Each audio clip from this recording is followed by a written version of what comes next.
What's going on, everybody? Welcome back to another video. Today we're going to be talking about the Winnipeg Jets and their defensemen and, specifically Nate Schmidt.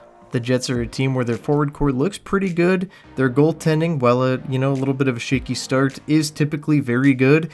Their defense has always been, kind of the shakier end of the team.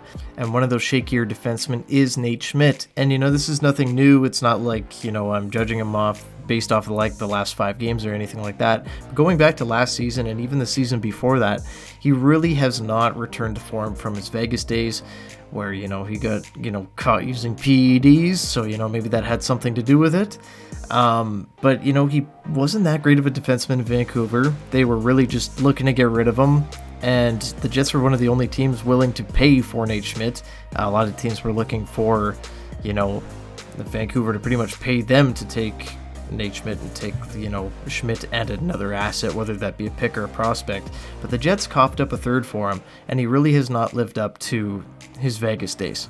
But, I'm not saying that Nate Schmidt is the absolute worst defenseman in the world or anything like that. I'm not saying he's a bad player. But at this point in his career on this Jets team, he's probably the 6th or 7th best defenseman, and a guy that probably wouldn't have been in the opening lineup had Ville Heinola stayed healthy.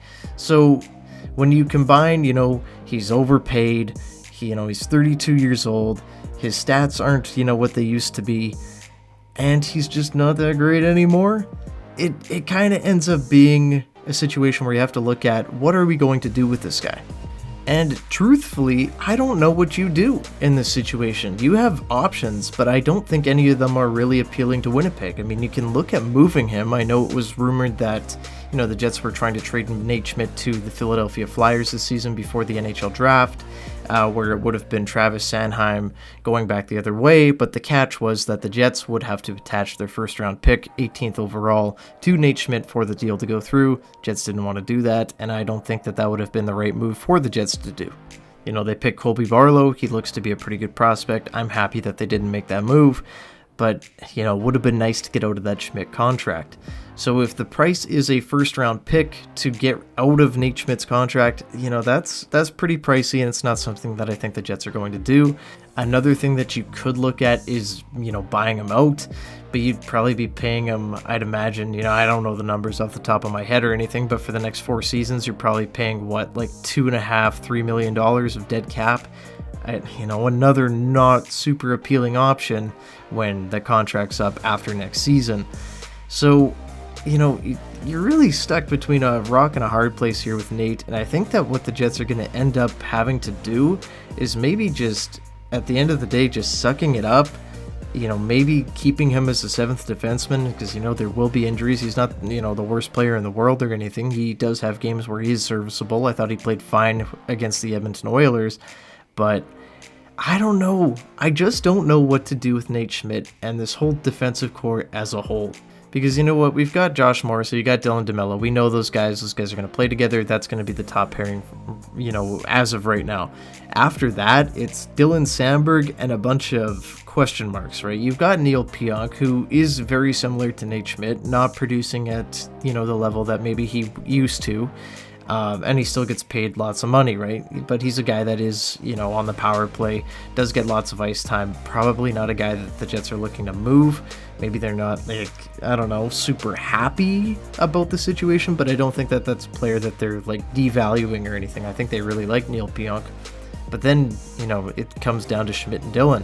And it's the 2 guys that were acquired that offseason, right? Dylan given 2 second-round picks to the Washington Capitals, and Nate Schmidt acquired for a 3rd-round pick. Hefty contract, a lot of years on it. He'll be 34 when that ends.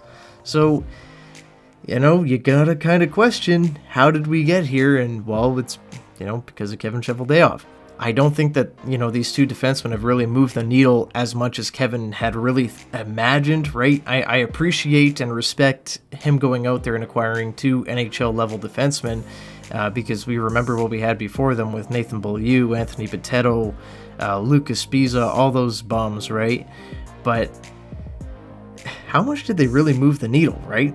I mean, Schmidt's whatever. Dylan has been fine, right? It's not like he's a bad defenseman or anything, but I think has he really played, better than a 5th defenseman, really, since being here?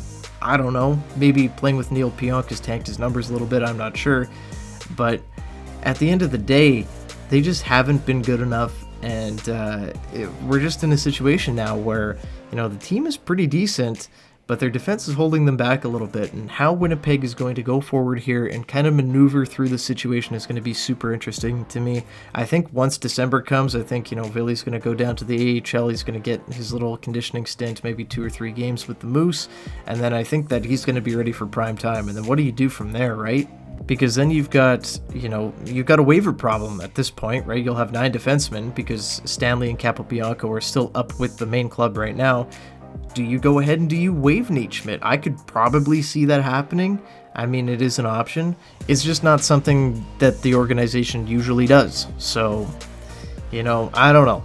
Tough situation for Winnipeg. I'm excited to see how they navigate this. But one thing worth noting, just to wrap this all up here, I don't think that Rick Bowness is the biggest fan of Nate Schmidt's play style or, how he plays.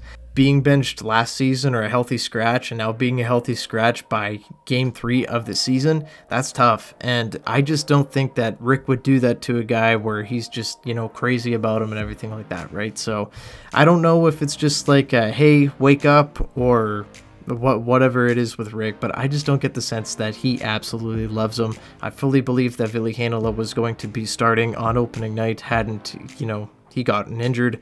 That was, really tragic. I think that Ville was ready to go, ready to break out, and I still think that he will, but just that breakout will have to be delayed until maybe around Christmas to the new year. But at the end of the day, does Nate Schmidt come out? Maybe when Ville comes back? Very possible. And I do think that he's, possibly the odd man out here. But that's just my thoughts on the situation. I've been wanting to talk about this for a little while now, as the defense has been pretty shaky, and Nate Schmidt's name has been popping up a ton, with him being, of course, the healthy scratch by game 3 of the season. Not an awesome look, but I do want to hear from you guys. What do you have to say? What do you have to say about Nate Schmidt? What do you have to say about the defense core as a whole? I want to hear from you guys, really get your thoughts, because I have no idea what to think. This is such a wild situation, such a complicated situation.